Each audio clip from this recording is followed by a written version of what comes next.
Good afternoon. Sorry for the delay, everyone, and thank you all so much for coming so far to educate us on this topic and inform us about the various approaches we have in the region. If you haven't been attending our numerous meetings on TDM, we've had a vigorous debate in this committee, and we have a probably thrice amended bill in front of us, but Dr. Orland thought we should assemble an esteemed panel to catch us up on regional approaches to this vexing topic. So we're really eager to hear from all the experts here. So Dr. Orland, let me turn over to you, and you can introduce the panel. Yes, I'll keep this very brief. We do have a really good panel today. We're going to start with Conti Sprinkoff, who's the Director of the Transportation Planning for the Council of Governments, and he's going to talk about regional approach to transportation demand management, and perhaps even touch on what other parts of the country are doing. And then we'll go through each of the processes that are being followed in 4 other jurisdictions, which are leading jurisdictions in TDM. First with the DC Department of Transportation, Aaron Zimmerman is here, formerly of Park and Planning. And then after that, we'll go to Arlington, and Melissa McMahon is here to speak to that. Thomas Hammond from Alexandria is going to speak about Alexandria's program, and Brittany Nixon is here to talk about Fairfax County. And then Sandy Brecker, who you all know very well now, is going to maybe make some comments at the end about how this relates to what's going on in Montgomery County. The way we've set this up is we've given each of the jurisdictions, Mr. Strikoff, each of the jurisdictions about 15 minutes to give their overview. They may not be able to get everything done within their 15 minutes, but we hope in the Q&A afterwards the rest of the information can be drawn out. And we're planning to sort of be here, I guess at this point we're starting a little later, but hoping to be here till about 4:30. Because it'll probably take about that long to get through the presentations and the Q&A. So if you can stay here till then, that'd be great. So with that, let's see if any other opening comments. I would turn over to Mr. Strikoff to begin his presentation. Thank you. Thank you, Mr. Chairman, members of the committee. I'm glad that I know all 3 of you on the other side of the dais because I serve as your staff in your other capacity, Mr. Hucker on the COG board, Mr. Reamer on MVAC and CPC, and Mr. Glass on the Transportation Planning Board. So one thing, if I might humbly add, there isn't anything that I can educate anybody. I can only share what little I know, and hopefully in the process be educated myself. But I'm glad to be here. Thank you for the opportunity. Just one clarification for those in the audience. I'm not here to speak about the proposed changes to the code or to the ordinance or what have you. But I'm here to speak to the travel demand management in general as a strategy, its importance, its priority, its the promise that it holds to address the mobility and accessibility issues that this region faces. But I would also like to start by acknowledging, recognizing, and really thanking Montgomery County. Montgomery County is seen as one of the role model jurisdictions, and that is really a high bar because this is a region where we have lots of jurisdictions, and members are here on this panel today. They are all doing a lot of good work in travel demand management. Montgomery County has, for just as an example, been recognized. Some of the employers in Montgomery County have been recognized and received regional awards for their commitment and for their contribution to travel demand modeling, travel demand management. So it's really good and great to be here to acknowledge that. And as challenging and as underwhelming our transportation system performance is today, it would have been significantly worse without the contributions of travel demand management across the region. It's a very critical. TPB believes that there are, even though this region is doing a lot in travel demand management, more can be done, and more importantly, more should be done. So I'll get into why we feel that way. So I'll just, the topics I'll be sharing, the regional vision and the priority and the aspirations for the transportation system as a whole, and how TDM is a part of that. And then briefly touch on existing travel demand management programs across the region. And I'm really pleased to have my esteemed colleagues on the panel here who can speak much more to their individual programs. And a little bit about the future transportation system performance, what we believe is in store.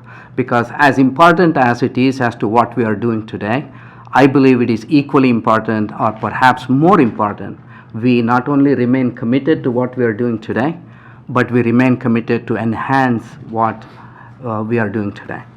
And then that speaks to our commitment to enhance what we are doing today would be fair, reasonable public policy if there is a promise to pursuing that. And I'm here to share what we at the regional level see as the promise in regional TDMs.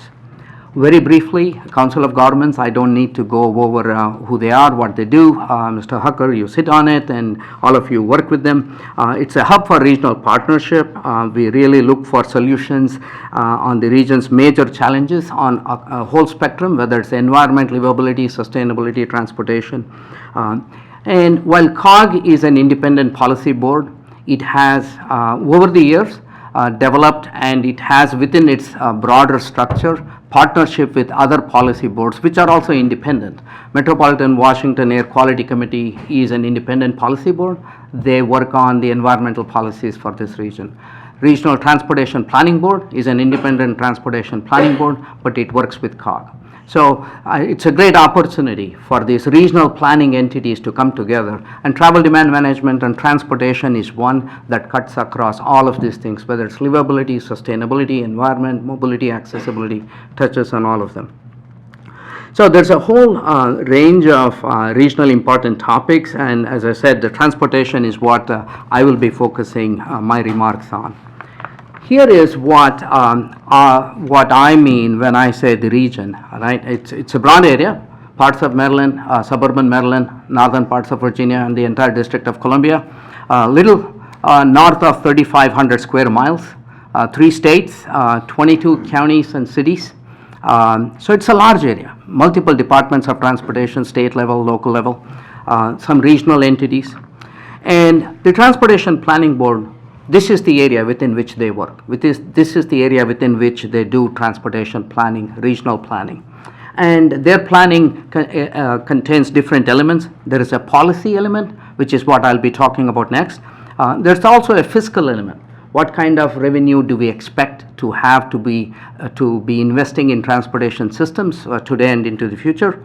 And also Transportation Planning Board works on air quality. That is something that the Clean Air Act requires at the federal level. And the Transportation Planning Board does this fully recognizing the independent decision-making authority of its member jurisdictions. But as mandated at times and on certain topics, the Transportation Planning Board takes the lead. It coordinates and collaborates with its member jurisdictions, because that is really basically what is needed. It may be mandated to lead some things, but you cannot achieve anything if you are not coordinating and collaborating. We serve as a resource for the region when it's applicable, when it's an item that we work on, but we also assist and we implement programs as solicited. And the Travel Demand Management Program is one where we do have an implementation role. That's what I'll be focusing on today. Earlier I talked about Transportation Planning Board having a policy element. These are the policy documents that the Transportation Planning Board has adopted. It started developing these documents since 1998, and they have evolved. We have 4 different documents because they have evolved. They have started at a broad-based level, and then they have tried to focus in on it. One of the common themes that you will see in any of these documents, there is repeated references to, and particularly a call out for certain themes. You will see reducing the reliancy on single occupant vehicles, right? Moving more people as opposed to moving more vehicles. Providing alternative commute modes for the region's commuters and workers, and protecting the environmental quality. These are all part of the elements, and travel demand management touches on all of them. So, what is the state of the current regional travel demand management programs? At the Council of Governments and at the Transportation Planning Board, they've created an organization or an entity called Commuter Connections. The basic function of Commuter Connections has been implemented since 1976. So travel demand management in this region has a 45-year history. Commuter Connections was created as a unique entity to not only continue the 1976 travel demand program but expand it regionally and also add additional elements as more and more things came. For example, in the early 90s, teleworking became a new strategy. And the Council of Governments and Commuter Connections, at that time, employers were extremely reluctant to embrace teleworking. They didn't fully comprehend what will happen to their productivity, what will happen to the work process. So the Commuter Connections had hired a full-time person as a consultant, and we would go knock on employers' doors and we'll say, we will work with you for free. Here is a consultant who will work with you for free, who will help you understand how you can set up a telework program for your region. So that's kind of the evolution of some of the things that we have done. One of the things and this map, as you look at this map, there's sorry that it's a little busy, but in the map there are 3 shades, if you can make them out on the slide. The area with the dark lines is the area within which the planning occurs. But the area that is in yellow, that is the area that is served by one of the travel demand management programs called Guaranteed Ride Home. Look at how far wide it goes. Any person living there but working in the National Capital Region, if they ride transit, if they carpool, if they vanpool, and if they have to go home in the middle of the day because of some emergency, then all they have to do is pick up the phone and call, and the Guaranteed Ride Home makes sure that they are able to go home. We either give them a taxi ride, we give them a rental car, no charge. Right? So that is how far. So that indicates from how far people are commuting into this region to fill the jobs that this region has. Right? And then if you look at the area in green, that is the area that we have people living in that broader area who are in our regional database who have contacted us to say, can you find me a carpool person or a vanpool person, or can you tell me where is the nearest park and ride lot where I can ride a commuter rail? This is, in other words, this is the workshed for the National Capital Region. This is how far away people are commuting into this region. And that's what Commuter Connections does. And all of the member jurisdictions in this region contribute to that. There's funding contribution, there is staffing contribution. The regional program could not be implemented without your staff and staff at the jurisdictions level working on it. So here are the different elements of Commuter Connections. I talked about Commuter Operations Center. This is where we take phone calls from whoever wants any information on alternate modes of commuting into this region. We help them find a carpool partner, a vanpool partner. We help them with providing maps of transit systems, park and ride lots. We have now started developing mobile phone, smartphone apps that they can use. They don't necessarily have to call us, but that's what the Operations Center does. We then have another program called Employer Outreach. This is where we have a database of the large employers and the small employers in this region. Your jurisdiction provides either staff or they provide consultants to work with those employers, to go to the employer site and to ask them to allow us to help them with their employees' commute. There are a number of services we provide for them for free through your staff or through your consultant. We have databases, we have a software that will map where all of their employees live, relative to where their office is, and we help identify if you want to carpool, is there a HOV lane nearby? If you want to take transit, what transit lines run nearby, what are their frequencies? So we do that with employer outreach, and we also inform them what other program ideas, transit subsidies, in what other ways can they do something for employees who walk to work. A few years ago, one of the employers, I believe it was in Maryland, was awarded because they provided annually a pair of new shoes for a few employees who were walking to work. So there are very many different ways of supporting alternate modes of commute. So that's what employer outreach does. Guaranteed ride home, I've already talked about that. And then there's a regional marketing campaign. Every jurisdiction, you all do your own marketing of alternate modes of commute. We believe that regionally we can have a far greater reach. So there's about $2.5 million that the 3 states contribute, and we work with all of your member jurisdictions. We develop marketing materials to do that. But last and most importantly, we evaluate the programs. So this is where the funding agencies ask us, these are all good, are they working? Can we fine tune this? Can the effectiveness be improved? How would we know that? Well, so we start collecting data. We collect data throughout the year, and every 3 years we do a complete thorough evaluation.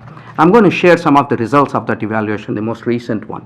There's a number of metrics. The table is a little bit busy, but I will focus your attention on a few of the metric items we use. How many vehicle trips are reduced? If we are trying to reduce single occupant vehicle trips, how many trips are being reduced on any given day? 156,000 fewer trips are being made in this region because of the region's travel demand programs, right? And then how many miles that these vehicles would have traveled are being reduced? Little north of 3 million miles per day, right? So those are the numbers there.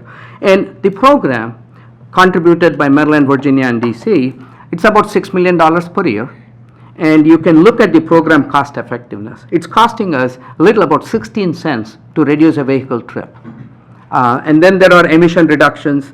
And then most recently, we tried to understand what are some of the societal benefits. Apart from cost effectiveness of the program, what is it that the society is gaining from some of these things? So when you look at the number of hours of delay that's been reduced, and if you assume a nominal rate per hour of time spent in congestion, that's the amount of money that the society saves. So overall, on a daily basis, this regional travel demand management program is providing a benefit of $1.1 million. Right? So this is the state of regional travel demand management. It is very effective, it works, and we need it. And now, given from where we are, why do we think that we need to remain committed to this? But also importantly, why do we believe that it needs to be enhanced? Here is a peek at the future. This is what Council of Governments and Transportation Planning Board has identified, working with your planning and zoning offices. We believe that this region will be adding and hopes to add about 1.3 million people in the next 25 years. Right? We are about 5.5 million. We anticipate going to 6.5 million plus. Right? And then jobs, we anticipate adding almost 1 million jobs, 960,000. We have about 3 million now. We plan to go to about 4 million. That's what we expect. So with all of these things, there will be an increased demand on the transportation system, not just for commuting purposes, whether it's for entertaining, whether it's for social, whether it's for healthcare, a lot of trips throughout the day. Right? Today, just to share a number with you, 17 million trips are done in this region every single day. 17 million trips. So that's only going to go up.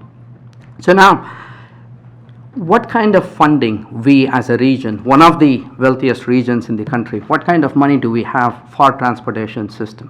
We work with the states and with the local jurisdictions, and over the next 25 years, we believe it's reasonable to expect collectively, Maryland, Virginia, and the district and all the local jurisdictions, we expect to have about $292 billion for transportation, dedicated for transportation.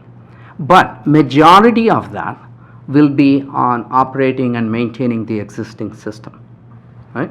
About 65% of that money will be spent on transit and about 35% on highway. But within highway and transit, majority, 80%, 75 to 80% will be spent on operations and maintenance, not on adding capacity in any way, shape, or form. So if our current system performance is not acceptable, and if we anticipate growth, and if our investments are not keeping up, that clearly poses a mobility accessibility challenge for the region. So this is a sense. Within that money, we have about $40 billion, we believe, over the next 25 years that we can invest on highway and transit systems. This is how we plan to invest it on, right? We plan to expand our roadway capacity by about 10%. We have about 17,000 lane miles. We plan on adding another 1,300 lane miles. We plan to more than double the HOV and express lanes in this region. We have about 436 lane miles today. We anticipate adding another 461. We plan to increase our transit capacity or the track miles by more than 50%. So what does all of this get us? These are the physical improvements to the transportation system. If we accept that we can afford only $40 billion in investment, if we then assume this is how we plan to invest, what will this get us in terms of system performance outcomes? There's a lot of good things. I have not listed all of the good things because those are to be expected. I'm focusing a little bit on what remains yet to be done, the suboptimal performance. So the way to read this slide on the top is the total, what happens to the vehicle hours of delay in a day, what happens in this region. If we didn't make this investment, and if that growth happens, we anticipate delay to go up by about 98%. If the delays today are not acceptable, we certainly cannot accept doubling. But with the investment, it will still go up 46%. So the question might be, is $40 billion investment providing a 50% increase in congestion or in delay? That's certainly not acceptable, but that's where we are today. Similarly, there's another measure on a per trip basis. Individually, what will happen to my trip? If you look at the average delay per trip, again, without these investments, if the growth happens, 68% increase. With this investment, 25%.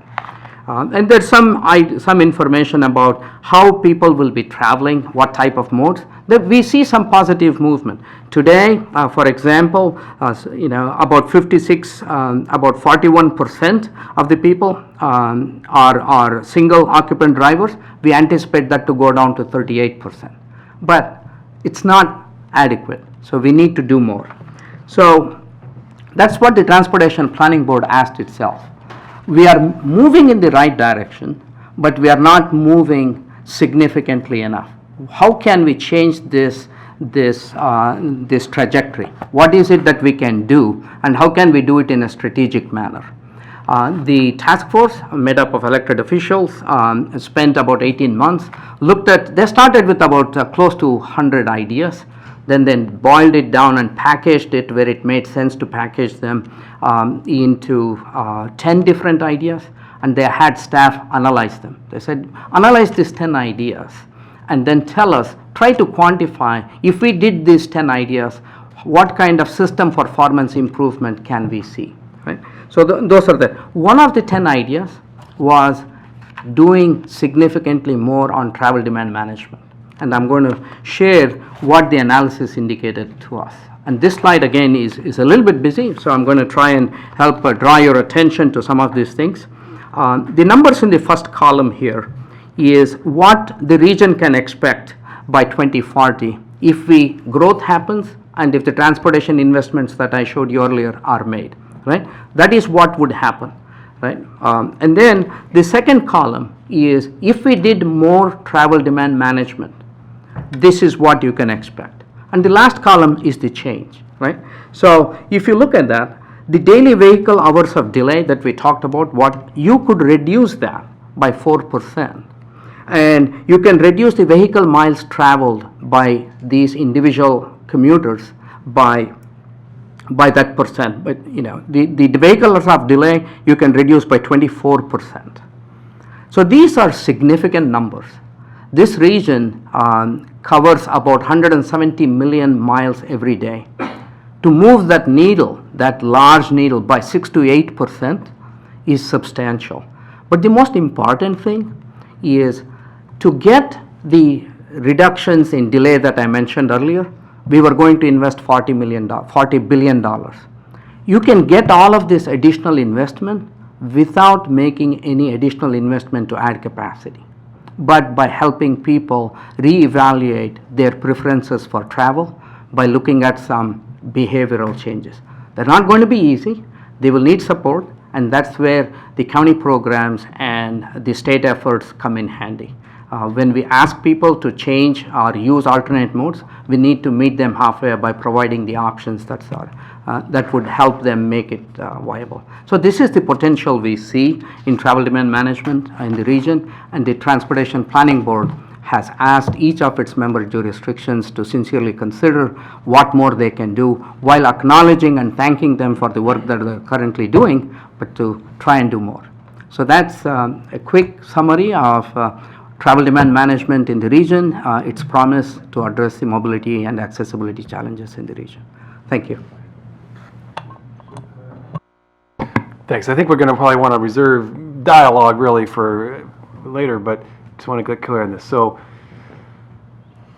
you can have an impact on travel time. You can have an impact on delay. So this means that you're making the road network more functional without adding more road lanes. Exactly. Without having to spend your money on expanding roads. You can get more out of what you've already got by essentially moving trips off of the roads or combining trips on the roads. And that's fundamentally what this is all about, is trying to reduce the amount of mileage driven, single occupancy vehicle use, and have a positive effect on the capacity of the system and the time that people have to spend commuting and the efficiency of the network overall. Exactly. And another way of looking at the same thing, Mr. Rimmer, is these are investments we have already made. We have already invested in Metro. Right. Can we get more people to ride on Metro? We've already invested on our roadway system. Can we get more people on this roadway as opposed to more cars, right? So investments have already been made. We don't believe that they're being used to its optimum capacity. Can we further optimize it? So That's another. commute mode share, you think the potential here is to reduce single occupancy vehicle from 58 to 53%, basically. Yeah. Increase high occupancy vehicle. That's not transit though. That's car. Carpool, vanpool, transit, we've pulled them out separately. And then 26. transit, you think you can bump up transit a little bit and bump up. Okay, got it. Thanks. Conti, this is terrific. Thank you. It's very illustrative. I think if Secretary Ron were here, he would say, or we could just widen the Beltway. You said that you've asked local jurisdictions to comment on this and to adopt this as much as possible. Have you asked state departments to comment on it as well? Actually, yes. More done importantly, that? we had the state departments, including Maryland Department of Transportation, take a vote and adopt this as the region's aspirational initiative. It moved beyond analysis. It is now an adopted part of the region's long-range transportation plan. Except, since we don't have the monies to show them, they are in what we call the aspirational element of the region's long-range transportation plan. Now, and this all happened December of last year, January of this year. Now we as staff, we are going out, and members of the Transportation Planning Board and the members are going out to see how can we implement this, how can we realize this. We've all agreed that this is our collective aspiration. We are behind this. This represents our values. Now, how do we implement this? And really the Transportation Planning Board is interested in adding more projects, programs, or policies that would realize these things so that we can then move this from aspirational column to actually actualized or realized column. That's really our game. We would hope to be there sooner the better. So they did issue a formal response? Yes, I mean, there was a vote taken, and they've, Maryland Department of Transportation, Virginia Department of Transportation, the District of Columbia Department of Transportation, all voted adopting those 5 strategies that I showed you as official regional aspirational initiatives. Mm-hmm. And they're all working on TDMs. Right. There are other issues that we're working on. For example, one of the 5 strategies that the board adopted, it calls for more BRT type of systems throughout the region. Not just, they don't necessarily have to connect across the region. If they did, great. But there are circulation needs within individual jurisdictions. And there, please have more BRT type of systems. Again, once again, using the investment that's already been made into roads a little bit more efficiently so you can move more people. They voted, they didn't, there's no letter in which they elaborated on a position in any kind of... We do have the resolution of the TPP. That's an official document. Okay. And then we, so. Great, thank you so much. Okay, you can move the board down to Aaron. He will control to your left. And Aaron Zimmerman is joined by Marina Budimir, and they're going to talk about the DC Department of Transportation.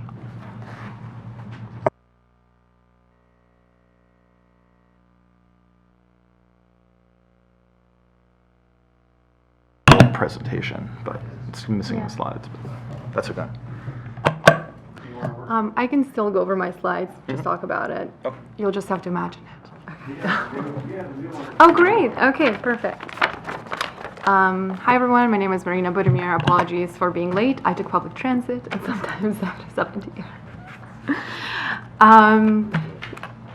So on the first slide, rather going over the agenda, we'll talk briefly about TDM at DDOT and give you kind of a broad overview of the program and how it ties into the TDM ecosystem. And then Aaron will talk about the development review process and all the specific, and answers to all the specific questions that we received from Glenn. Okay, moving on to next slide. When we talk about TDM, we can it's kind of an amorphous, ambiguous thing for a lot of people, and unlike Waldo, TDM is actually everywhere, and I like to think of it as a TDM ecosystem of sorts. At the local level within DDOT, we have various programs and staff who work on TDM initiatives to make sure that those TDM strategies are adopted in the city. And then looking further out, we have all the laws and policies at the local level. And for example, like trip caps in Seattle, commuter benefits ordinance across many metropolitan regions, New York, DC, San Francisco. And then the more recent transportation network company taxes. And we have that in DC as well, where TNCs have to pay a per trip tax to local government, which is then used for other transportation programs. Who pays that? Transportation network companies, Lyft and Uber. Yeah. And then at the ultimate level, we have the federal laws and regulations around funding and what we can do. And those would be your qualified transportation fringe benefits, which is basically the pre-tax deduction for transit benefits and for van pooling, and the bike benefit, which, as you know, has been paused until 2026. That also includes CMAQ funding, which is how our program at DDOT is funded. And then other federal performance measures for the efficiency of transportation systems and so on. And zooming in a little bit closer, at DDOT, and on the next slide, there is an organizational chart. So we are basically in planning and sustainability division, and then within that, there are 5 or so different teams. And development review is conducted by our neighborhood planning group, and they solicit feedback and input from other staff members across various divisions of our agency. So it's a lot of cross-team work that goes into development review at DDOT, as well as working with other DC government agencies. Can I ask Maria, how many staff are in your neighborhood planning group? For the record, my name is Aaron Zimmerman with the District Department of Transportation. In neighborhood planning, we have probably 8 to 10 employees, and we do other functions aside from development review, streetscape design, and neighborhood circulation studies, and a number of other things. But yeah, we all kind of share a little bit of all those tasks and all those functions. Great, thank you. And then applications are reviewed by various staff, including our forestry team, active transportation, sustainable transportation, environmental review, and so on. Okay, next slide. Everything we do for our TDM program comes from our TDM strategic plan, which is a medium-term or medium-range plan, about 6 years. We're in our second year or third year at this point, and those goals all feed into our long-range transportation plan for DDOT that was developed a few years ago, and that stretches to 2032, I believe. Our goals are pretty much what you've heard already, pretty standard but important goals. To decrease single occupant vehicle travel, to increase the mode split for biking, walking, and transit, teleworking, van pooling, carpooling, all of those things, and thereby improving our air quality in the city and making it just easier and mostly seamless to travel around DC, whether you're a visitor or a resident or a commuter or whatever your reason may be for being in the district. Next slide. And more specifically, I'm not sure exactly what you want to know about the Go DC Go program, and you can ask me questions, but we have Say next slide. Can you just show us? Go DC Go program. Go DC. Yes. But essentially, we have a marketing and outreach program, like many other jurisdictions, that is kind of like the Good Cop program. These are all, everything they do is completely voluntary. And so we have developed various marketing and outreach materials, and we got into the community and talked to employers, hotels, the hospitality industry, large events organizers, your concert venues, convention center type of places, multifamily residential buildings, and of course the commuters themselves. All of this is supported through a very coordinated marketing plan that we develop on an annual basis, and allocate budgets towards various marketing campaigns to support certain initiatives, like increasing enrollment in our Capital Bike Share corporate membership program with employers, for example. And then we also have various newsletters and social media to kind of tie it all together. And all of this is governed by various SOPs or workflows and how we reach out to people and engage with them and what the ultimate goals are. I'm just going to leave it at that, and then we can talk about more specifics if anyone's curious. But I do want to highlight something that is a little bit different in DC compared to other local jurisdictions, and that is the fact that we have a DC commuter benefits law. It's an adopted moniker that we decided to use because the other title was really long and people were like, reduced what, why? So DC commuter benefits law came into effect on January 1st, 2016, which basically mandates that employers with 20 or more employees working in the district have to provide transportation fringe benefits as per the options outlined in the law. And those are your basic three options: providing pre-tax commuter benefits, or subsidized transportation, or employer-provided transportation, like a shuttle to the workplace if you're far from the metro, for example. So we are spending a lot of time on this law and trying to implement this very effective TDM measure, and this is one of our more prominent and effective means of a policy to achieve our TDM goals. And finally, all of this is tied, much like COG's efforts, into an annual report where we track our efforts by looking at placements, and that means how many people we have placed into alternative and active transportation modes through our efforts with working with the various audiences I talked about earlier. We also track emissions reductions and use the American Community Survey to measure our mode split over time.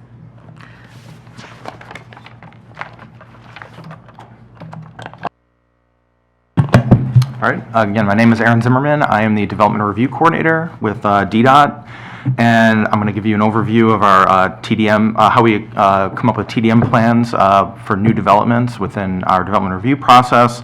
TDM is a really critical component in the development review process in order to reduce vehicle usage and support transit ridership. Our Move DC mobility plan set a goal of 75% non-auto mode share for home to work trips. And so as new developments come online in DC, we are actively working with each new development to develop a TDM program, have what we would consider a pretty low parking ratio, preferably no parking is in many parts of the city, and take advantage of proximity to transit in order to meet this goal. We don't actually have an adequate public facilities ordinance in DC, like here in Montgomery County. So when we work with developers and measure their mitigation and measure their impacts and develop their mitigation, we actually prefer, instead of expanding capacity for vehicles, actually finding creative ways to make sure that the new development doesn't generate that many vehicles. And so the philosophy that we've taken in our new CTR guidelines that came out last week was that we would rather focus on low parking ratios, parking pricing, a robust TDM program, and taking advantage of transit accessibility and upgrading pedestrian facilities to ADA standards. And then if you're a developer and you meet all of these at the beginning of the process, then we have set up a program to actually waive your traffic study and waive various other requirements as long as you commit to these particular features, which are laid out further in this document, with the hope that you would actually reinvest that money from the traffic study into more TDM or more bike racks or more upgrading of curb ramps leading to the Metro Rail station. So one of the first new items in our new CTR guidelines is what we call our DDOT preferred parking maximum. So right now, I know this is pretty busy, but our zoning regulations have minimums and maximums. But from our perspective, the maximums are actually a little bit too high for us to actually meet the 75% non-auto mode share goal from Move DC. So we developed a methodology to come up with what we consider our preferred parking maximums. So when we meet with a developer up front, they have these ahead of time, and they can adjust their parking. And then, as I mentioned before, if you meet these, you have a TDM program, and you meet a couple other criteria, we'll actually waive your study. And these are actually based on your distance from Metro Rail station. So the first column that says 0.30 or less, that's a quarter mile from Metro, then a half mile, then a full mile, and then outside of a mile from Metro. And that corresponds to this map. So everything in red is a quarter mile from the Metro, blue is half mile, yellow is 1 mile, and you can even see Silver Spring up there. If you're within that half mile ring, then we would, really push for your development to have fewer parking spaces. And then if you're outside of a half mile, we request that you go to this map, and this is our priority transit routes that are not Metro Rail. So the purple is the streetcar line, the green kind of in the middle towards downtown, going across the river, that area, that is the DC circulator, and then the beige or brown color, that's the quarter mile buffer from what our zoning regulations define as priority corridor Metro bus routes. So like the 16th Street priority bus line and a number of others. So in our new CTR guidelines, we came up with a couple of different tiers of TDM plans. So all developments that go through a certain process, or if you are required to do a CTR study, you have to start off with a baseline plan. And on the next slide, I'll actually show you an example of one. But you start off with a baseline plan that has a set of relatively inexpensive strategies, fairly easy to meet. And then as you are more overparked based on our parking ratios, we start to see impacts at intersections, then you move up into the enhanced plan, and then if you're even more overparked, we then request more substantive TDM. So like, for example, 5 years of bike share passes for everybody in your building, or a bike share station, or a series of expansions of bike share stations. And then this is an example. This is in the appendix of our new CTR guidelines. This particular one is for the residential TDM program. So on the left page are all those bullets or dashes are the baseline plan, and then, as I mentioned before, as you have more and more parking above our threshold or our standard, then we increase and go on to the second page and add more. So performance monitoring, we actually only require this in limited situations. The first is with big campus plans that for areas of the city that take up big swaths, have a lot of students, a lot of faculty, and then for larger developments like the Wharf and McMillan redevelopment. But then also projects with high single occupancy vehicles. So for a lot of the charter schools that we have in the district, we require performance monitoring because there tends to be a lot of single occupancy vehicles that come along with that, or single occupant with a parent driving. And so our performance monitoring plans then include, what the threshold is, what the trip cap or mode share goal is, and, it's kind of tailored to exactly what your specific needs are, what the sunsetting conditions are, how often you report to DDOT, and then, what happens if you do not meet your goals. But typically that means we start off by meeting and trying to understand how far over you are, and then what additional strategies can be implemented to get you back into meeting, into compliance with our mode share goals. Some things we might do are request that you extend your program for a couple of years and keep reporting to DDOT. Theoretically, we could report it as a zoning violation that you're not meeting the conditions of your approval. Or what we've done in a couple cases is actually recommend denial on your next application, an amendment to, or some other relief that you need from our zoning commission or board of zoning adjustment until you are in compliance with your original order from years ago. And then finally, so some of the challenges that Marina and I have encountered in the development review process are there's actually different agencies have different enforcement in all of this. Our Department of Consumer and Regulatory Affairs, they're the ones that issue the occupancy permits, so they're the ones up front who confirm that you've met all of your conditions before they allow you to occupy the building. And then on the back end, the Office of Zoning is where zoning violations go to. And so we've noticed that a number of things have not been implemented over the years, so Marina and I are actively working with these agencies to try to smooth that over and to see if we can be a partner in that enforcement. Another big one is with the zoning approvals, they often don't get passed down as the properties change ownership. So the builder builds it, and then somebody else buys it, and then they have a management company come in. Well, by the time you get down to the resident of a building, often they don't even know that they have TDMs coming to them, that they have bike share passes coming to them. So we're working I'm working closely with Marina to improve that handoff process and to find some creative ways that we can get in touch earlier with the developers and stay in touch as they change ownership. And then the final challenge that we have is that the TDM plans and the performance monitoring plans actually only apply to projects that go through zoning, which is about 20% of the developments in the city. So this doesn't include by right projects. So we're looking at a number of different options to potentially partner with our friends over at the Office of Planning or at the Office of Zoning and Office of Attorney General to possibly develop some kind of citywide ordinance or something that can go into zoning. We haven't found exactly what that remedy is going to be, but these are our three biggest challenges at this time. So that's it.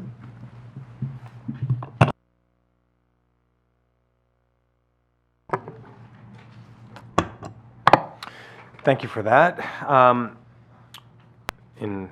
Because of the time, I'll hop right in. Ms. Budimir. During your presentation, you had talked about the commuter benefits law and said that it requires benefits based on how far you are from the metro. Correct? No, the requirement is based on the company's size. So any employee 20 or more, 20 right? Or more, correct. Okay. So there was no proximity to any transit nodes? It's just size of the business? Yeah, not for this particular ordinance, but there are proximity requirements, or rather, there are distance-based requirements for TDM measures in the development review process. Okay. So I'm now better recalling what that part of your presentation. And so the transit benefits for any business more than 20 people have to provide different benefits, and what you had actually said was a shuttle or something to the metro. And so the question, if I could re-ask it, is, are there any limits to that? So a business, 20 people or more,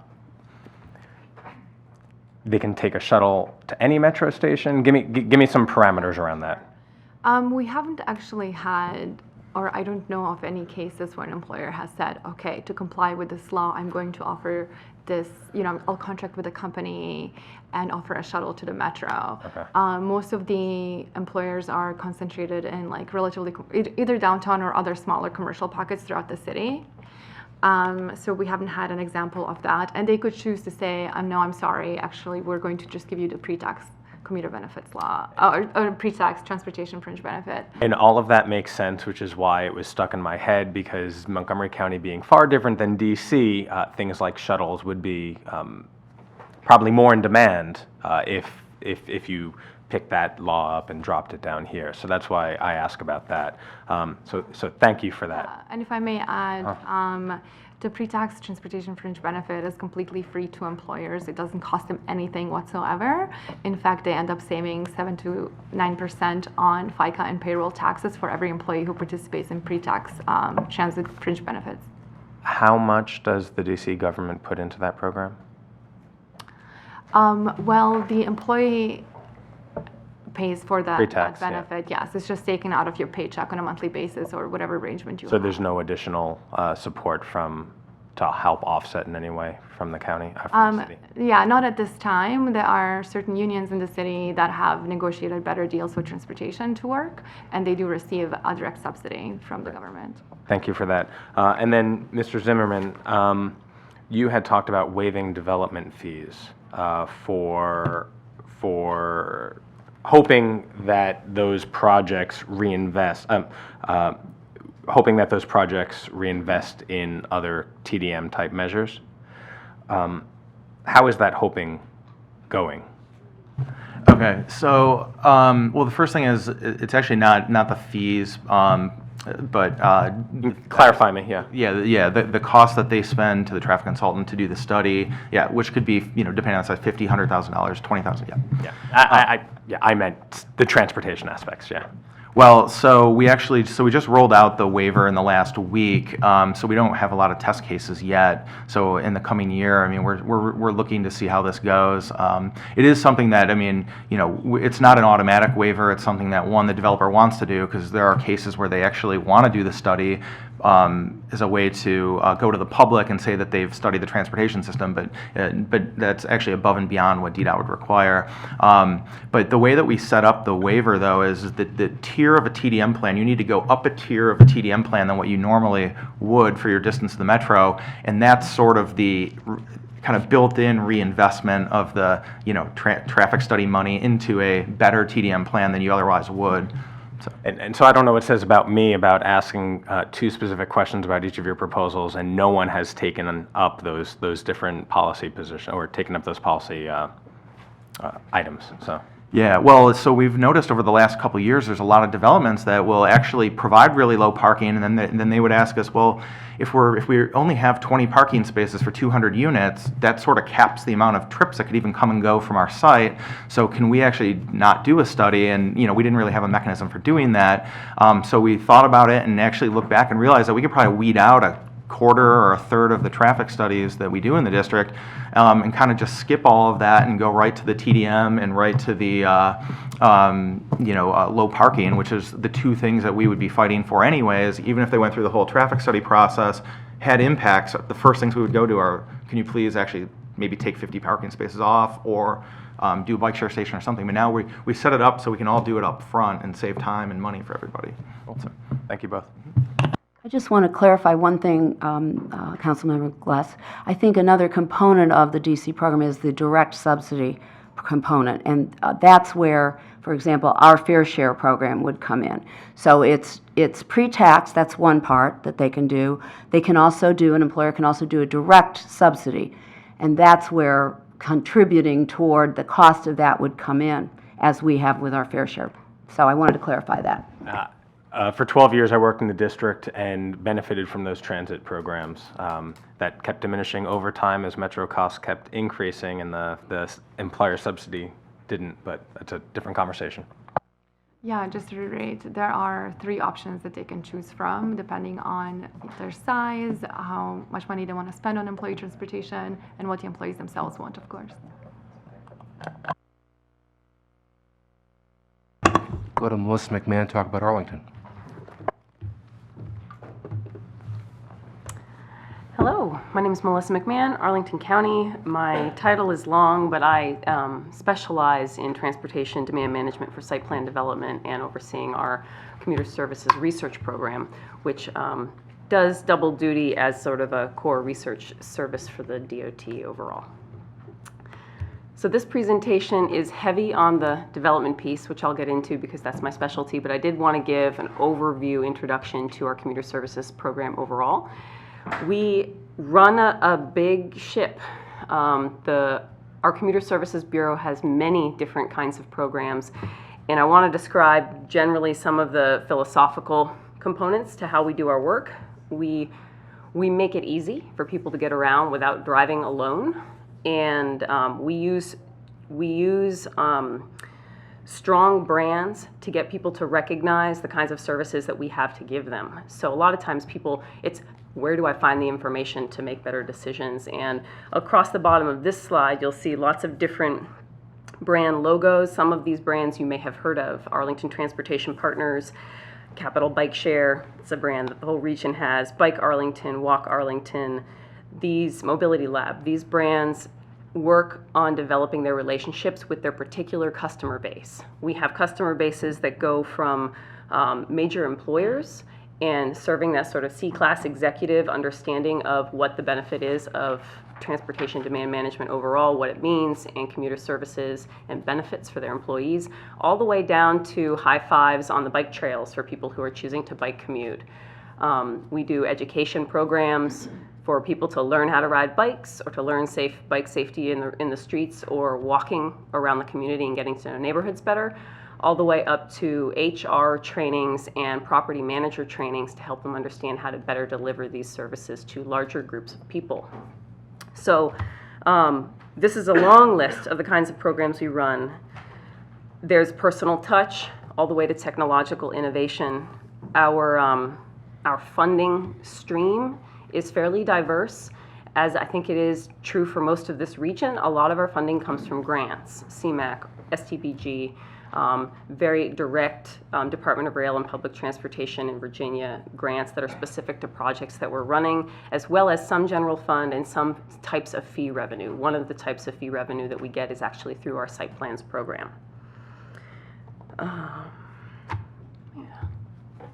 So in the development context, Arlington's TDM program dates back to 1990. It goes back a long ways. It was not terribly sophisticated at the beginning, but it was designed to mitigate commute travel congestion and the air quality impacts of that. So the 1990 TDM policy treated development analysis as a matrix of how much impact do you have, how consistent are you with our land use plans and our long-range plan documents, and then how might you mitigate that? And it was sort of a matrixed approach. Over the years, it has developed into a more standard-based TDM expectation for special exception development projects. And there's multiple steps in that we're involved in, all the way from before projects are approved in the special exception review process that the board sees, all the way to operating buildings. As you heard from DC, our team works with buildings for the life of their site plans. So once the building's occupied and running, we're still meeting with them annually to go over their TDM requirements in their programs and to not only evaluate are they compliant still, are they running the required program, but do they have full awareness of the resources we have to offer, and are they interested in going to the next step, next level up in providing good services to their folks. So in this initial pre-approval process, I want to emphasize we work with over 200 site plans. In Arlington County, the site plan is one type of special exception project. We work with special use permits as well in our form-based code area. We do not have TDM requirements for by right development. So there is a bit of a loophole there with some types of development that can happen on the edges of our urban corridors that are fairly high density but are still by right. They didn't ask for any special additional height, additional density, that sort of thing. And they might not have these types of requirements on them. But when they do go through the special exception process, they have a standard set of conditions that we expect them to include. I'm going to highlight a few of the typical conditions you would see on this development, and these conditions are agreed to broadly by the development community. So if you go to our website, you go to the buildarlingtonva.us sort of part of our page, you can see the standard condition language that the development community has evolved with us over the years, and that runs the gamut from all sorts of kinds of development requirements, stormwater, construction-related things, but it includes TDM and it includes bicycle parking, which folds under our TDM program. So in those standard expectations, we expect an on-site property transportation coordinator, and our conditions define their responsibilities. We expect an ongoing relationship with our Arlington Transportation Partners program. We expect bicycle parking, showers, and lockers to be provided, showers and lockers for commercial development, and the conditions define how much of all of those things based on ratios connected to GFA or units. We expect annual contributions, so we do get a fee that's a TDM-related fee toward on-site and off-site commuter services for the life of the site. So they pay annually for roughly 30 years. And that's also based on GFA. Our standard conditions expect transit benefits and pre-tax programs. So there is initial occupancy benefits that are given out to people who are moving into a building for the first time. Those could be Smart Trip cards, Capital Bike Share memberships, other kinds of commute benefits, car sharing program, annual membership if one were to apply.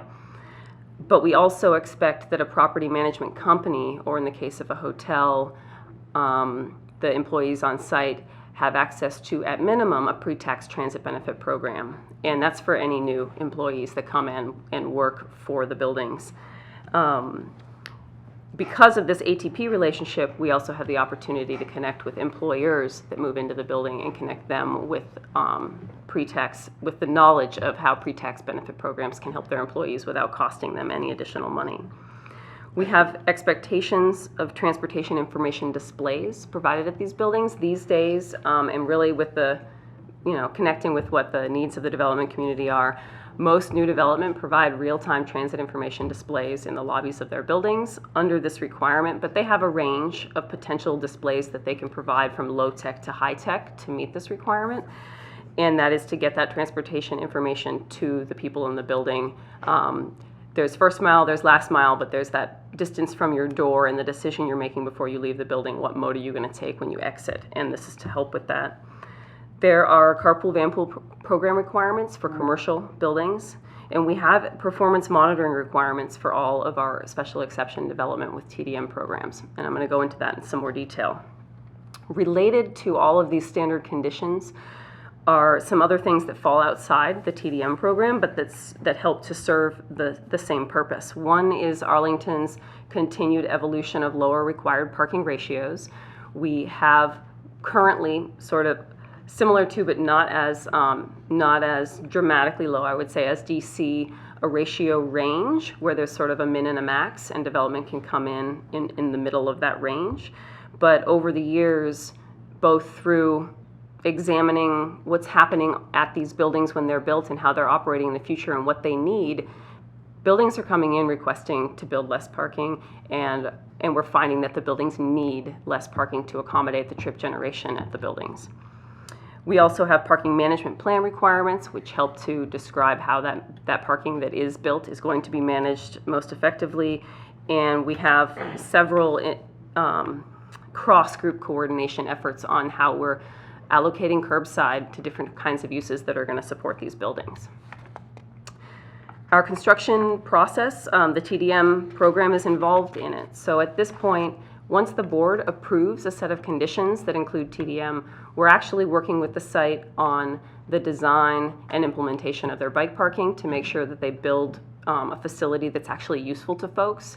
We give detailed guidance, which is available online. You could pull it down anytime you want, that is both construction specifications, like engineering drawings, as well as illustrations, photos of best practice, and guidance on the kinds of things that meet our minimum requirements for bicycle parking.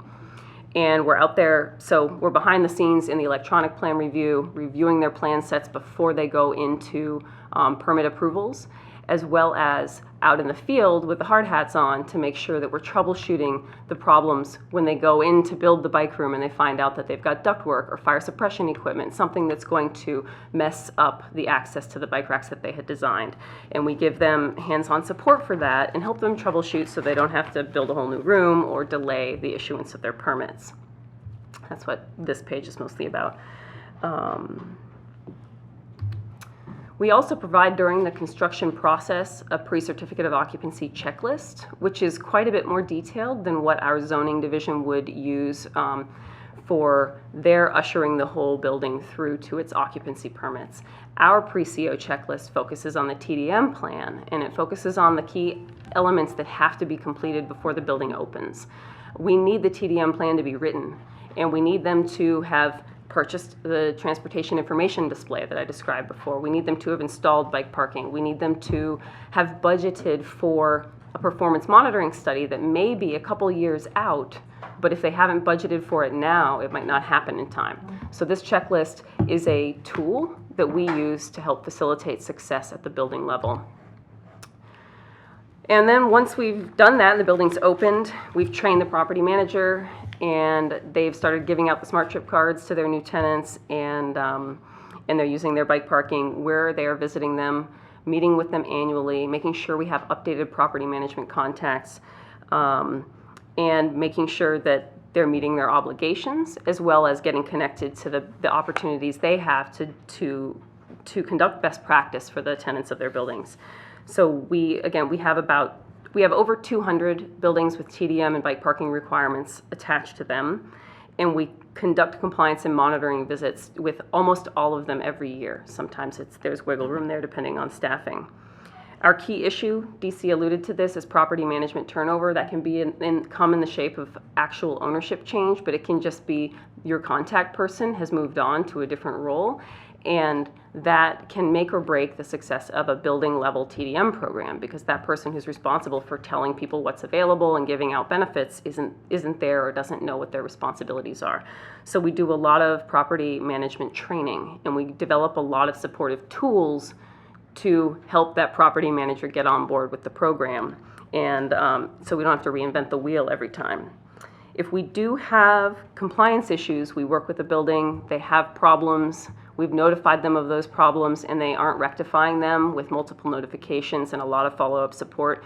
Ultimately, in Arlington's framework for property level TDM conditions, the authority to enforce goes to our zoning administrator, and she has the ability to call out a property as out of compliance with their conditions and issue warning notices and notices of violation that have specific fines and penalties associated with them that are in the zoning ordinance.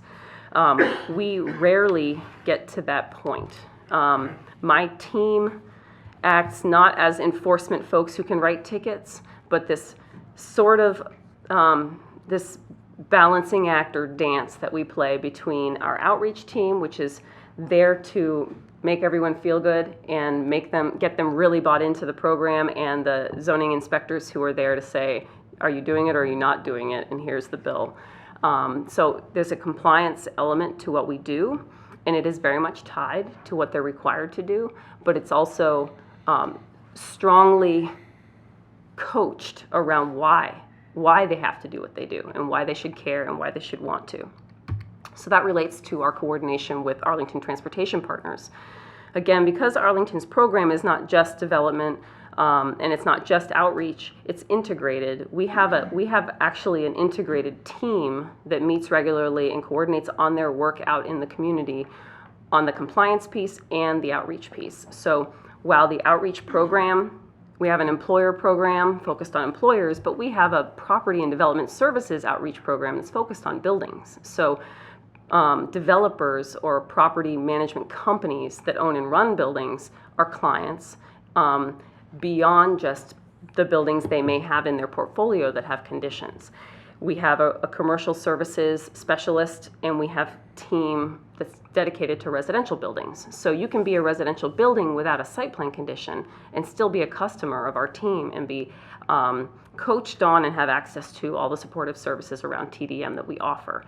And because the teams are integrated, they can do a lot more with communication and not getting in each other's way, but really helping enhance the messaging and the consistency across the two teams. The Arlington Transportation Partners Program, as a business-to-business supportive outreach tool, also uses incentive-based techniques, such as the Champions Program, which is sort of the hallmark program for businesses to compete with one another on how well they do commuter services and benefits to their employees. And the people who participate in Champions, the businesses, are employers, but they're also residential buildings and commercial buildings. And those buildings groups, each one is sort of held to a different set of a la LEED or one of those other kinds of rating systems. The Champions program gives them several levels, getting up to platinum, and it gives them many ways to meet requirements to move up that ladder. And they get recognition in front of the county board every year, as well as amongst each other, and they get a nice plaque kind of thing that they can hang on the wall, a certificate. So it's continuing to expand. There's a lot of participation and a lot of appreciation of that program. I wanted to close with a description of our performance measurement process. This is folded into, so we have a research program.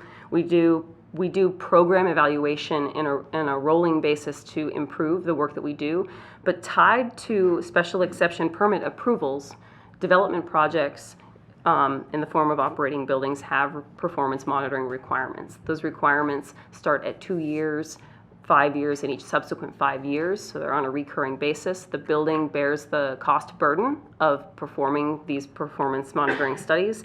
However, we, in the language of the requirement, retain the control over executing them, because we have found in the past, and these requirements have been around since the mid-2000s, that when, and maybe before that, but when we've had the requirement and not done the work ourselves, the work doesn't necessarily get done. And if it does get done, it's not done in a consistent fashion where you can aggregate data together.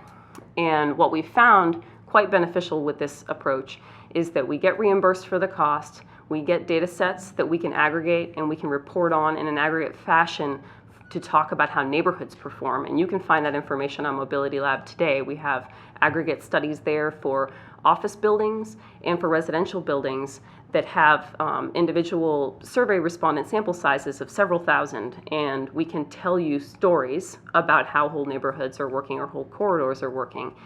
And those results, because they're consistent and aggregatable, accumulate over time, and we actually fold them into our other countywide transportation planning and development approval processes. We use those data sets to inform subsequent neighborhood development proposals that come in. Those data sets have helped us inform a current process we have underway to update our TIA process toward a multimodal transportation assessment process. We're using those as benchmarks to decide on what mode splits to expect from neighborhoods or subcomponents of neighborhoods. So these performance monitoring requirements include trip generation, mode split, parking occupancy, as well as surveys of occupant awareness and use and preferences around TDM services. So in that grand scale of land use planning and transportation planning, this building level data folds up into our processes, but we also use it right at that building level as a touch point back to the property manager, because we can say, this is the amount, this is your mode split, this is how it compares to your neighborhood. This is your resident awareness of your bicycle parking.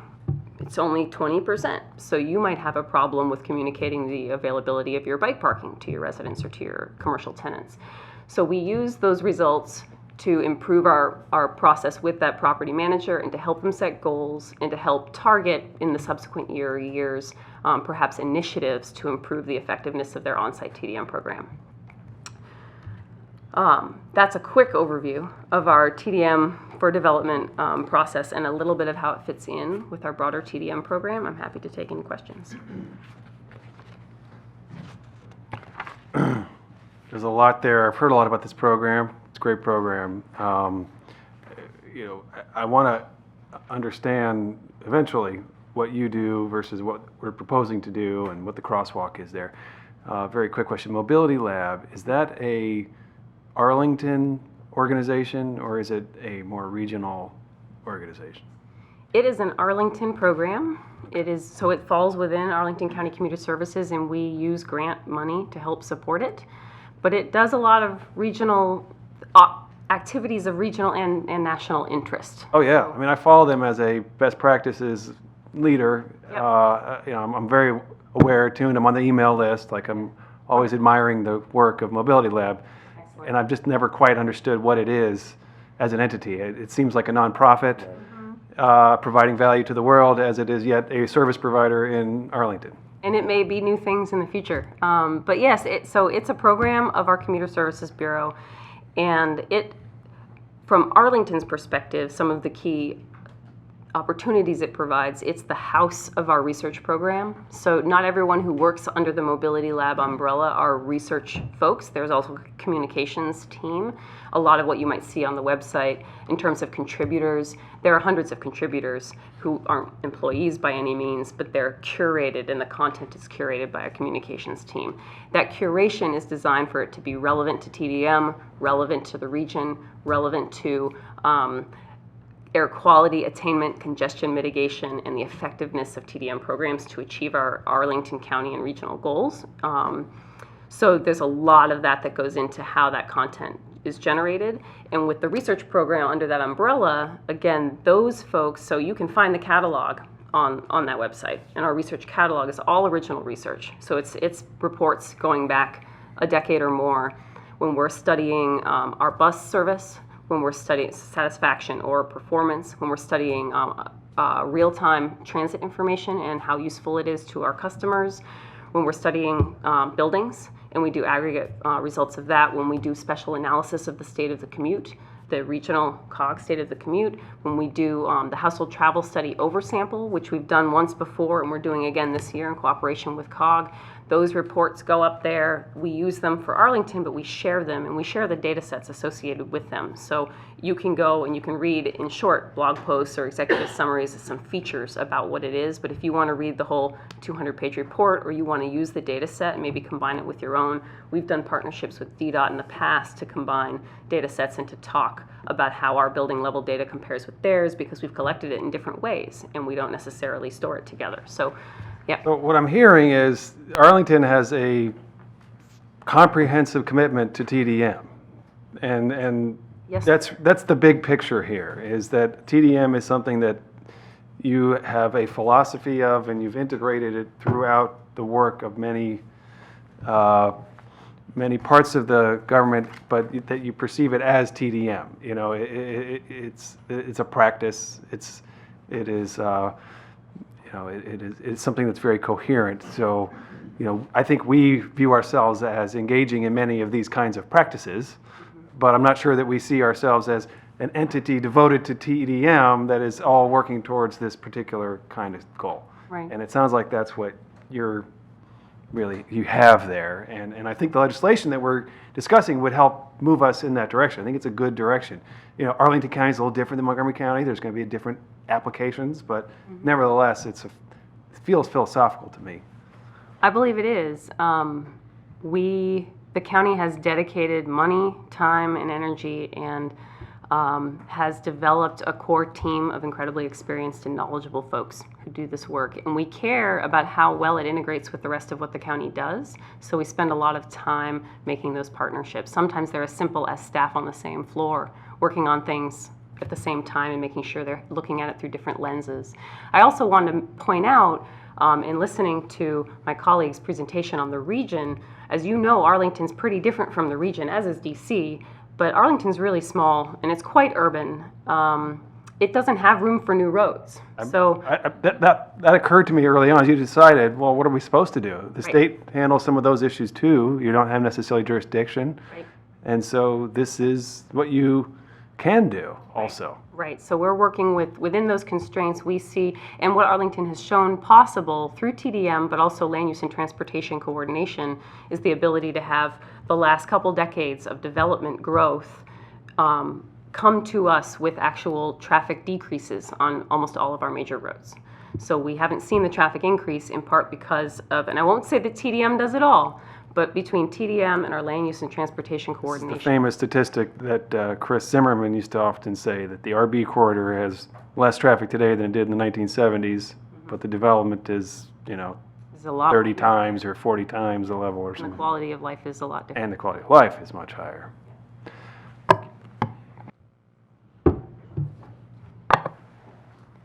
So thank you for that. I thought it was nice that you said the ATP champions every year, depending on how well they do, they get plaque and photo in front of the Board of Supervisors. I'd like to think maybe that would be a motivation for anyone to do well, a picture with us and our colleagues. I'm not quite sure. So good on you. And to my colleague's point, recognizing the differences between the jurisdictions, right? I've been listening intently on trying to figure out things I think are interesting but might not be applicable across the street or across the river, if you will. But you had talked about the transportation displays that are in the buildings. I'm curious about that. Are those anywhere in the county, or are they close to transit? Talk a little bit about that. So as a requirement, they only apply to site plan development or special use permit development. And so geographically speaking, those happen to be in our metro rail corridors, the site plans, that's where they happen. And the form-based code is the Columbia Pike corridor, so it's a high-frequency bus corridor, and they'll happen there. So we don't require them outside of those special exception approvals, but we actually have a grant program we're implementing right now that is installing screens for free, and I think the first year of operating costs in the I-66 corridor as part of the 66 toll stuff. So encouraging buildings that are along that corridor to provide the data that can help inform transportation decision-making in that corridor. So it's specific to the corridor, the transit corridors. Yeah, and that grant and transit corridors. But we provide the information, and any building, we have instances where buildings without requirements are still interested in providing transportation information displays. And I want to emphasize, while the most, the current development, the new projects might be putting in electronic displays with real-time arrivals, and you really do need to be close to a metro station or a high-frequency bus. We have historically done displays that are as lo-fi as a plexiglass thing on the wall with a big map that has all the options on it, and then several brochures. And we have a very robust and extensive, really regionally serving distribution system that provides brochures. You could go online and order a brochure today, and they deliver it to you. Whatever brochure you want that's in their system. It includes Metro brochures as well as Arlington brochures. We fulfill orders for all of those when they are in the buildings throughout Arlington. So if your building has 2 bus routes, we're happy to help you have a map that shows the Capitol Bike Share Station, the 2 bus routes, and then brochures there that show people what bus they can get on and where it'll take them. So we'll do that as well. And then also, I too was curious about the mobility lab. I thought it was a think tank. So thank you for sharing that with us and the region. Yeah, absolutely. Can I ask a quick question? What are you going to do about Amazon? We're going to adapt quickly. I mean, are there requirements on them already, or are they yet to be developed, or what? I guess I wouldn't say broadly there are requirements on Amazon, but to the extent that they're participating through development of land, particularly in Crystal City and Pentagon City, they're participating in our site plans program. So the same way that other projects will come through and have all the sort of site plan conditions that you'd expect, Amazon's projects, whether it's a building that went through the process as a renovation and Amazon's occupying it as a rental, or whether they are building it out and owning it on their own, they'll be participating in that process as well. Can I ask the committee and the panelists, it's about 4:15. We still have Mr. Hammond and Ms. Nixon. Could we go to 4:45 or 5, if possible? I know Mr. Zimmerman has to leave at 4:30 from DC, but I'm not sure if anybody else, if we could hang on till both of those are done. Oh. Well, we're not going to make it. Well, all right. Well, should we go to the next presentation then? Sorry. Maybe condense it some? Push it down to Mr. Hamid.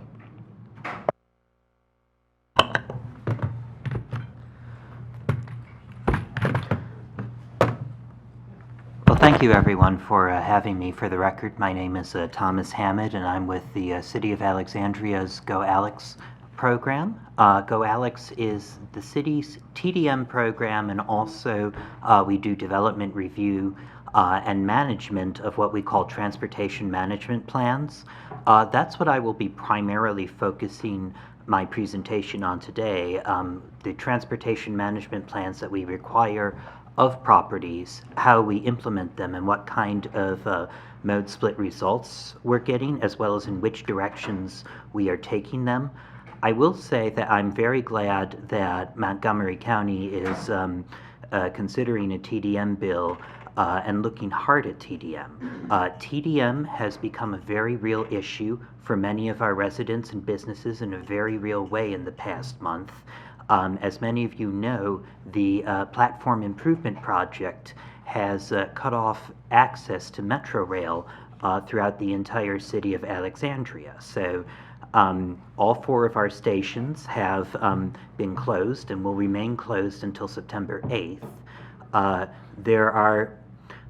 Metro has told us that they expected to move only about 60% of displaced Metro Rail trips, which they have been doing, and we're very grateful for that effort, meaning that the other 40% of trips are on us.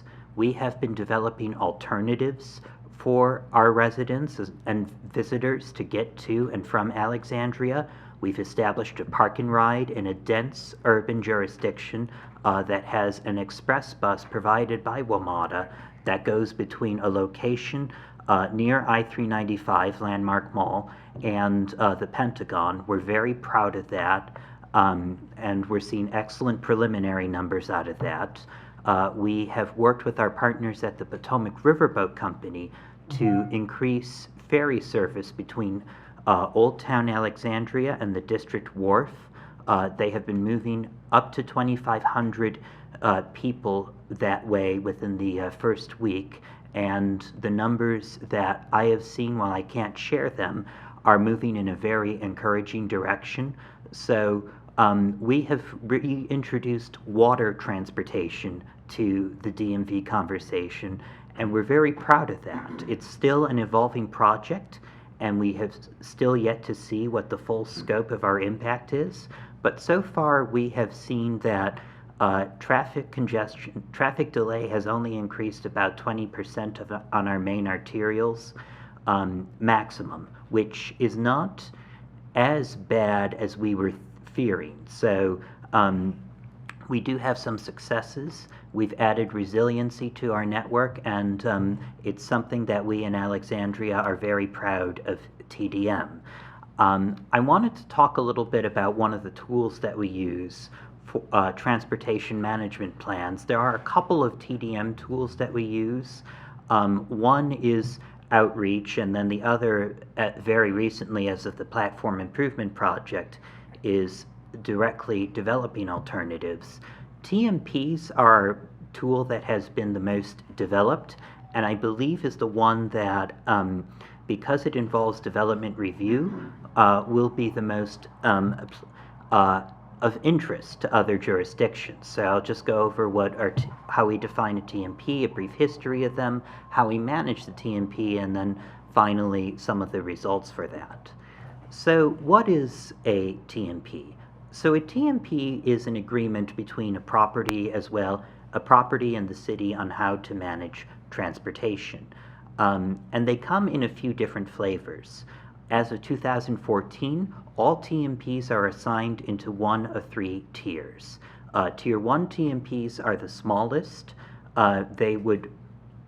They are properties that meet such requirements as having less than 100 dwelling units or 100,000 square feet of, 20,000 square feet of commercial office space, and they and they have the least amount of burden for them. They have a set payment schedule for them that is based on the number of units or square footage that they have, and they just simply pay into a fund that finances city transportation initiatives, Is this all properties or is this new development? new developments. Tier 3 TMP, skipping a little further, Can I say, that sounds a lot like our bill, right? Thank you. Tier 3 TMPs are the largest properties. They over 300 dwelling units or 100,000 square feet of commercial office space. They would actually have a program with an on-site, what we call TMP coordinator, who would manage the program. They would be required to submit a work plan to us and also set aside funds based on a payment schedule to finance this program. The funds could be raised however they wish, whether it's through an assessment through their own tenants, or in the case of homeowners associations, they have a special assessment for their owners. There are a variety of different tools that they could use to finance this. And then finally, there are Tier 2 TMPs, which fall in the middle, and they have a choice of choosing whether to finance, whether to cut a check to the city based on this payment schedule, or to finance their own programs. The payment schedule is the same for each of the 3 tiers. The reason we did it that way is because we used to have a program that was more prescriptive of how TMPs operated. So TMPs have traditionally been larger properties, and we started imposing these conditions back in the 1980s on large commercial developments. For those who are familiar with Alexandria, we have a couple of developments that were delivered in the early 1990s. One of the largest is the Carlisle development just off of the King Street Metro. That's a mixed-use office and residential property that also includes a patent and trademark office. That had a very prescriptive TMP that required them to operate a shuttle environment, to operate a shuttle within that environment, operate van pool as well, designated van pool spaces, have an on-site van pool coordinator in addition to a TMP coordinator. Many of these things were very useful back in the early 1990s. They are less so today. One of the things that we have found is that we have been mandating, our older TMPs have mandated shuttles for many of our new developments. We are moving away from having shuttles. Alexandria has densified greatly since the early 1990s, and we prefer that people who do take transit options either take Metrobus or Dash Bus, or walk, bike, or take some other means to get to whichever development they have, rather than having shuttles congest our kiss and rides. So we have responded by passing the new ordinance in 2013 that has the 3 tiers that were previously described. These 3 tiers are designed to be less restrictive than the original TMP, and what they also do is that they will allow for transportation innovation. For instance, one of the things that Alexandria has been working with, as well as many of the other jurisdictions in the room, is forms of shared mobility. We are piloting right now shared mobility, particularly scooters and other dockless modes of transportation. Of course, it remains to be seen just how that pilot works and whether we keep scooters in the long term. But we do have other mobility options that are appearing. A year ago, water transportation would not have been part of the conversation within Alexandria. Now it is. There may be something else that will be coming into the picture. So we want to keep flexibility for this, and what we also do, which is one thing that the reason we do want to keep flexibility, which is one reason I do want to emphasize this for the committee, is because this also helps to keep properties engaged in the process. So one of the things that we have traditionally had an issue with is compliance with our TMP ordinance.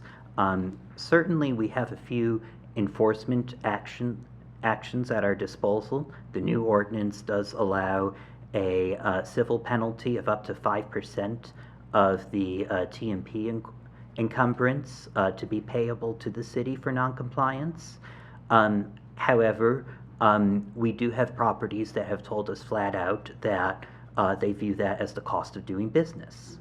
So what we much prefer to do is to combine this with outreach and make it fun for them. So this I just went over, which is what a TMP is. Oh wait, oh, that's why I was hitting the backward button, my apologies. And so what we do is that we try to make TMPs useful for each of these properties. One thing that we have found to be very effective is transportation communications. This does not have to be TDM related necessarily. Sometimes finding out from us that information about our shared mobility pilot, or just simply road work that is happening near their property, is something that helps to build trust with us, and therefore helps with both engagement and also coaxing properties into developing a work plan. Other much larger projects, of course, have been helpful to our TMP programs. We have used them as a front line for communicating to their occupants about the platform improvement project and their options for the platform improvement project.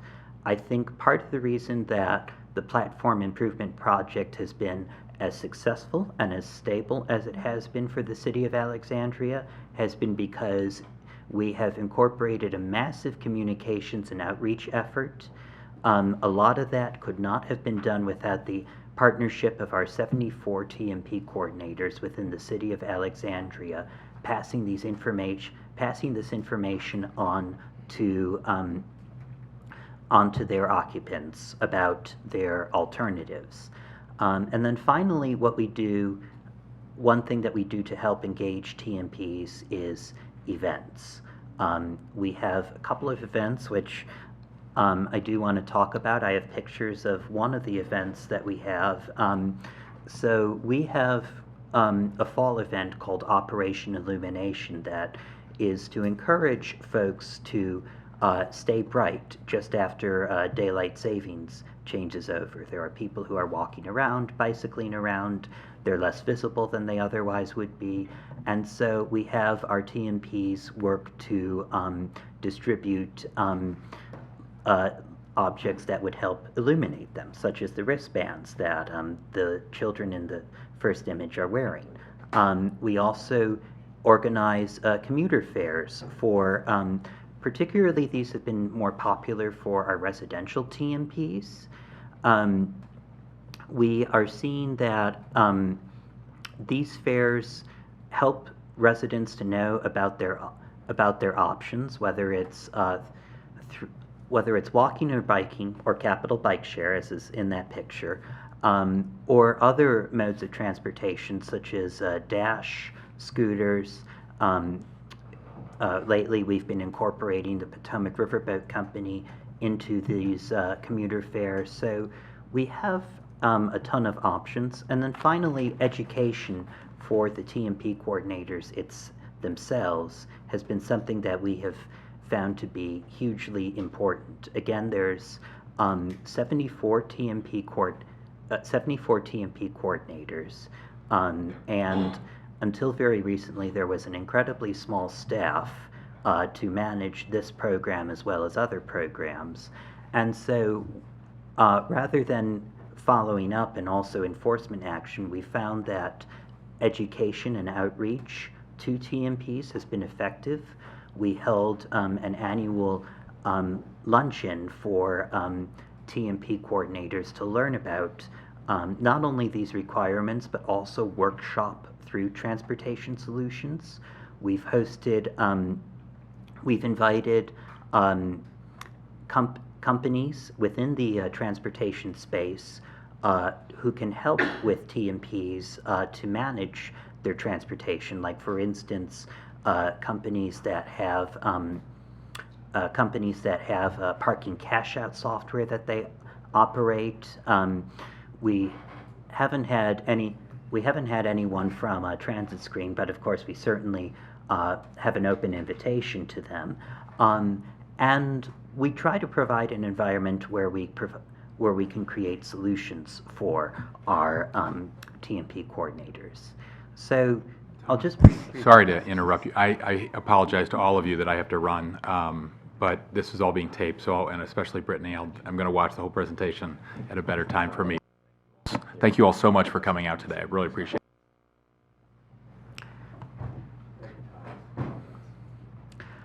I'll briefly go through the next couple of slides. We have been seeing that we've been getting some results where they matter. So we survey TMP occupants every July. We're actually getting ready to survey our occupants now, and we asked them a few questions about their travel behavior. Of greatest interest to us is their mode split. How are they getting to and from the property?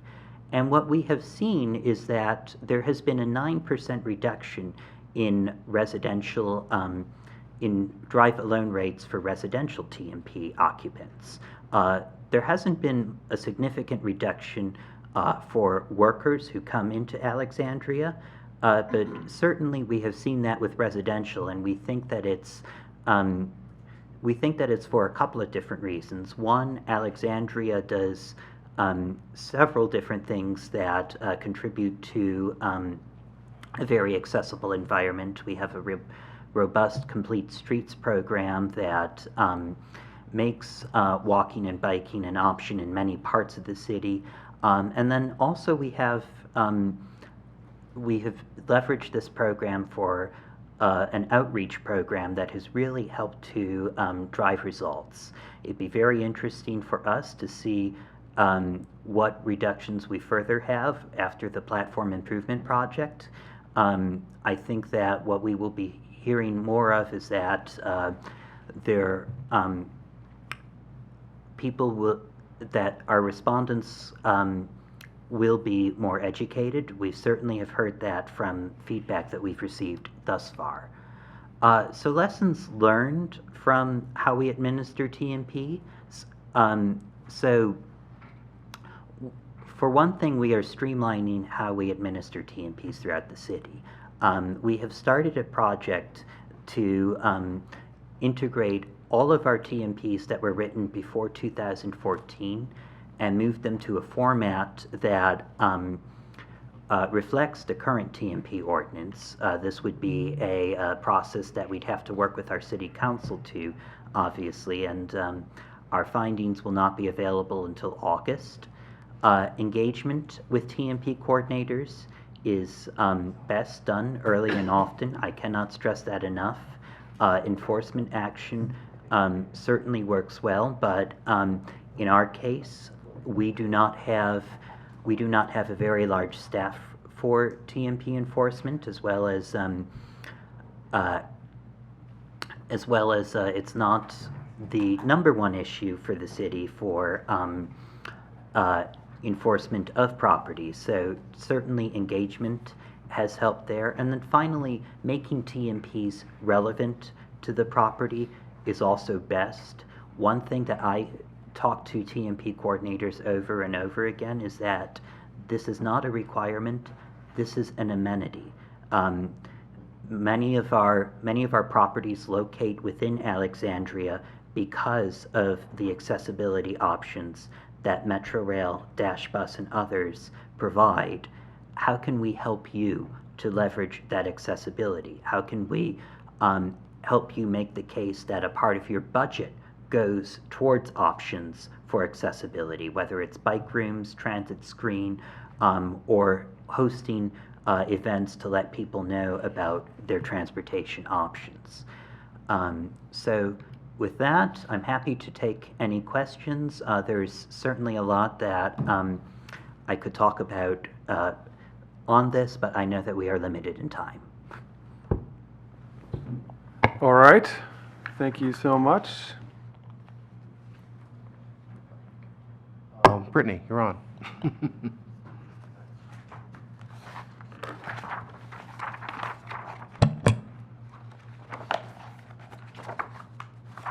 Hi, my name is Brittany Nixon. I'm with Fairfax County Department of Transportation. I'm a transportation planner in the site analysis section within the department, and today I'll be talking to you about our TDM program and policies and processes. Fairfax County is located in the Washington, D.C. metro area with a population of over 1 million. It was designated as an urban center by the Census Bureau, but has primarily suburban feel with pockets of more urban areas. Tysons is a CDP, which is a census-designated place within the county, and due to its more urban feel, it has some TDM aspects that differ from the rest of the county. The map of Tysons is to the right in this slide. The county is redeveloping rather quickly, and particularly in Tysons. I wanted to talk a little bit about how we formed our TDM program, which came from a study conducted on TDM methodology with collaboration with the development community, consultants, and our sister agencies such as Department of Planning and Zoning and Office of Community and Revitalization. The study resulted in a creation of a standardized TDM program with multiple participation options tailored to the development. As a result, the county embraced the comprehensive plan, which included TDM reduction goals for activity centers in the county, such as Tysons. The DC Metro area has some of the worst traffic in the county, as you all may know. Many live in Fairfax County to work in DC or in Tysons. In 2013, the Board of Supervisors of Fairfax County adopted our TDM guidelines, used in review of land development cases around the county. They set a specific trip reduction goal based on the site's distance from metro rail stations. The reductions in percentages are taken from the baseline trip reduction rates from the ITE manual, or the Institute of Traffic Engineering manual. As part of this effort, the comprehensive plan calls for reducing SOV travel through TDM measures. We set up trip reduction goals consistent with the comprehensive plan. Developers include TDM proffers in their rezoning cases and implement those strategies which reduce vehicle trips per site. So in Fairfax County, I wanted to note that we have a proffer-based system. So proffers are legally binding conditions that developers offer as a way of supplementing regulations of zoning ordinances. Proffers provide improvements to the area. They make their site have more positive impact on the land, and these proffers can be beneficial to transportation, environmental, and urban design. We do not require TDM to be a part of the rezoning process. It is a voluntary measure taken by developers through the proffer system. The proffer system started out being for transportation improvements in order to mitigate traffic concerns. We have standardized proffers for each type of program to help make these consistent across the board. Due to the nature of the proffer process, some conditions may differ from development to development based on negotiations.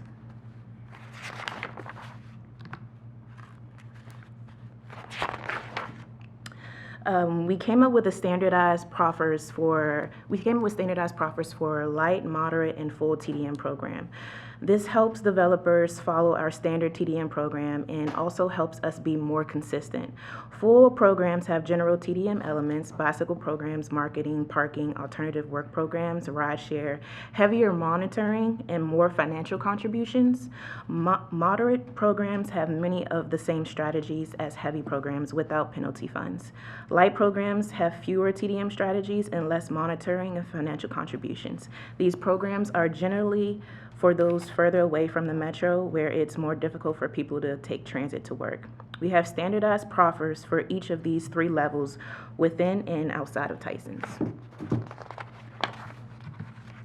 This is an example of a proffer for the Mosaic development. It's located in Merrifield.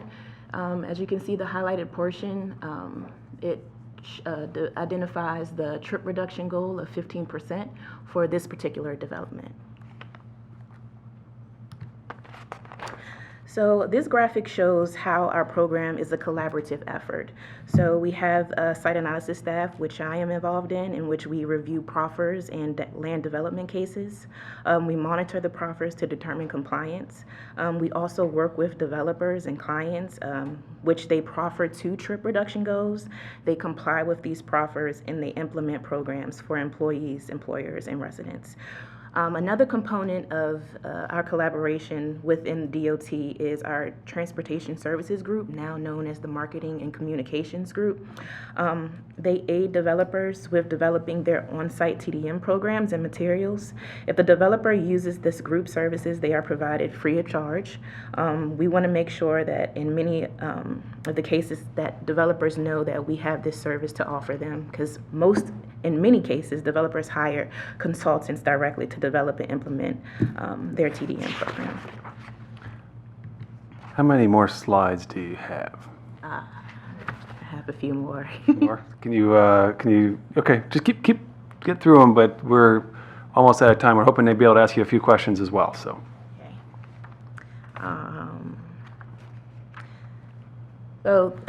This table shows existing development levels focused in Tysons and how they have changed from 2011 to 2019. As you can see, office increased by 4%, residential increased by 36%, and the overall development in Tysons increased by 12%. We're familiar with the development increasing in Tysons, yes. I'm sure everyone is. So, this is the metrics that we use. We use the baseline ITE trip generation to produce an estimated number of trips that the development will produce. We then determine a particular reduction based on the site's location and characteristics. The 2 charts show that the Tysons and non-Tysons trip reduction goals. The Tysons goals are largely dependent on their distance from the metro, and as I stated, the non-Tysons goals are based on the distance from the metro and their type of use. Why do we use these metrics? We use ITE estimates because that is the method that we use in our traffic analysis. This enables us to be more consistent in our analysis of a potential site, and ITE is heavily regarded and provides us with a large body of evidence to back up what we are estimating. This is the data collection. We collect our data through annual and biannual reports. Trip counts are usually annual and used to determine the annual number of trips during peak travel hours. Surveys on mode splits are done every 3 years unless otherwise approved.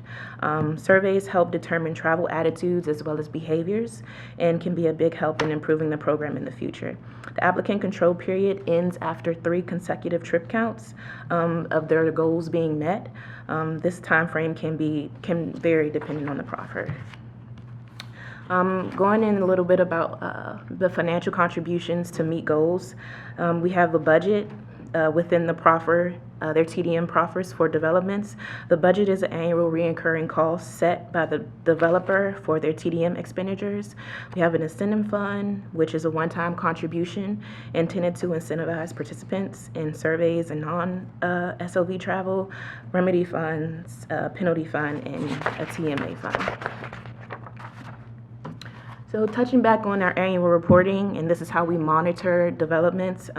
Annual reports are provided within the first quarter of each calendar year. To me, I review and approve the compliance with the proffer that indicates the submission of the annual report. Samples for this slide depicts a sample for from a successful annual report in the Tyson's area.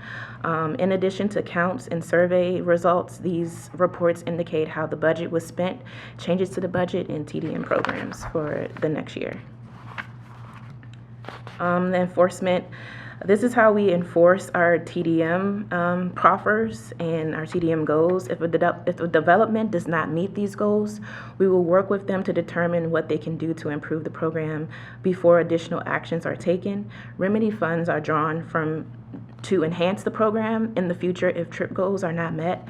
And if these measures fail, penalty funds in Tyson's are released to the county based on the percentage by which they fail to meet the goal. Okay, great presentation. I think I'm going to need to stop you there so we can have a chance for dialogue. All right, cool. Can I pick up on that real quick? Yeah, go for it. So on that one, and that last point you made, so penalty funds.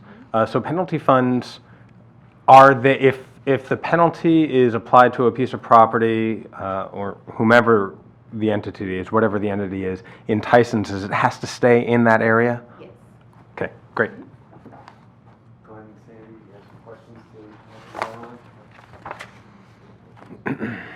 Can you drive us all out of here with You're leaving already? I did have a question for all of the panelists except for Conti. I was wondering about your total staffing and your total budget annually. Can you give a rough idea for each? When you say total budget, the total budget of our TDM program? Yeah, no, your program, yeah. When you're running these programs, just what your total, resources are that you're using. So developers, they pay into those contributions, the incentive, the penalty, and the Okay. funds. Mm-hmm. I don't have that number on hand right now. Okay.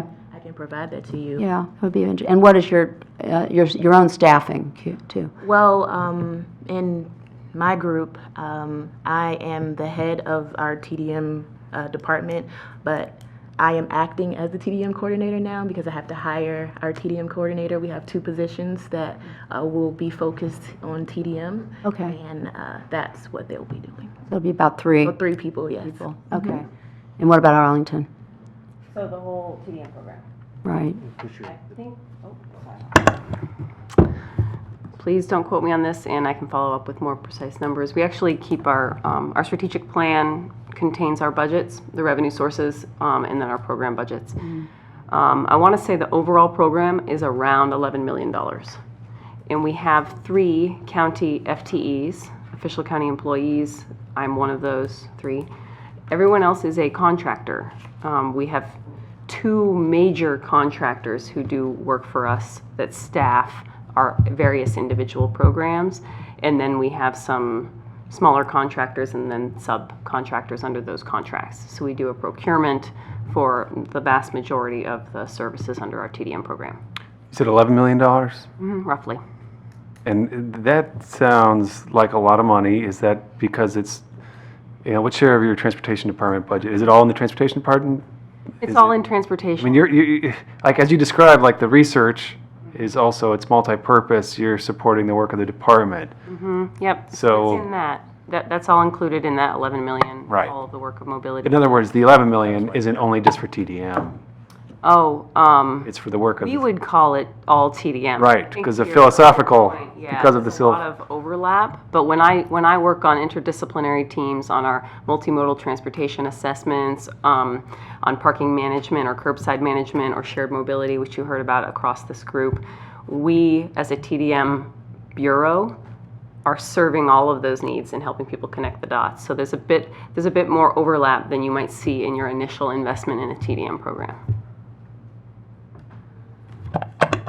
I think our TDM program might be the smallest. We have 1 full-time TDM person within DDA, that's me, and then I coordinate across the agency for various TDM things, like if I need something from policy or neighborhood planning or anyone else really, active transportation.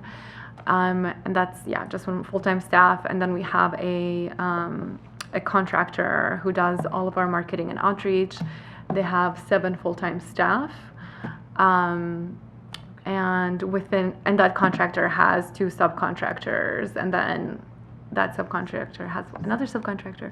But basically, we draw resources from about 4 different companies to run our marketing and outreach for TDM. So what is your total, roughly, do you have an idea of your total budget? Including my position, probably just under $2 million. Okay, thanks.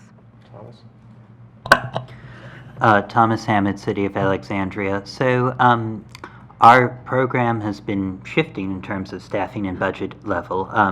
For this fiscal year, our budget was $261,000, supplemented by grants for specific projects.